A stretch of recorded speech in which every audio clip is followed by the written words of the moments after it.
Hüdapar olarak bu hafta 6 Şubat'ta yaşanan depremde evleri hasar gören vatandaşlarımızın evleri yıkılırken evleri hasar görmediği halde mağdur edilen vatandaşlarımızın mağduriyetlerini dile getireceğiz. 6 Şubat'ta deprem olduğu için benim evimin yanındaki evler ağır hasarladı. Benimki hafif hasarladı. Bu ağır hasarlı evler yıkarken benim evime zarar verdiler. Gittim konuştum, dedim işte benim tuvalet banyom yıkıldı.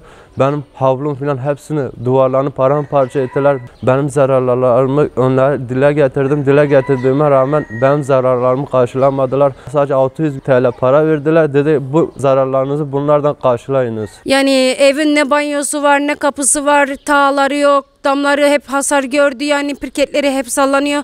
Önümüzdeki apartmanı yıkarken ağır hasarlı olan evi, tuvaletimizi, banyomuzu ve bahçemizi yıktılar. Belediyeye gittim. Belediye beni hükümet konağına gönderdi. Bir sonuç alamadım. Yani nereye gidiyse sonuç alamayız. Yani yıkan yerleri yapması gerek yapmadı. Başka yerlerde pencereler kırıldı, yapıldı. Masalar kırıldı, yapıldı. Kimse yardımcı olmayı. Kimse el uzatmayı bize.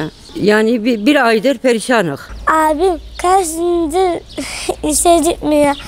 Abimin evini bir an önce yapın. Mehmet kardeşimin bir ay önce hasar verilen evinin yanı başındayız. Malumuz 6 Şubat'ta yaşanan deprem sonrası ilçemizde de birçok ev ağır hasar aldı. Yetkililer daha sonra yürüttükleri çalışmalarda bu ağır hasarlı evlerin yıkımını gerçekleştirdiler. Bu yıkımı gerçekleştirilirken ne yazık ki şahit olduğumuz gibi hasar almayan evlerde de bir yıkım gerçekleştirdiler. Bu kardeşlerimizin de evleri hasar almamış olmasına rağmen hasarlıymış gibi bir duruma geldi. Yetkililere şunu sormak istiyoruz. Bu depremin izleri 11 ilde şu an neredeyse bir kısmı ortadan kaldırılmış durumdayken böyle kenar mahallelerde kimsesi olmayan kardeşlerimize bunu neden yaşatıyorsunuz? Bu kardeşlerimiz de bu ülkenin bir evladı değiller mi? Bu kardeşlerimiz de sahip çıkılması gereken bir ailemiz değil midir? Bu ailemiz yeni evli bir aile. Şu an evde temel insani ihtiyaçlarını giderebilecekleri bir banyoları, bir tuvaletleri yok. Evlerinin avlusunun duvarları yıkılmış, giriş kapısı yok. Bu kardeşimiz hırsızların eve girme ihtimali nedeniyle evini terk edip işe gidemiyor. Geceleri nöbetleşe yatıyorlar.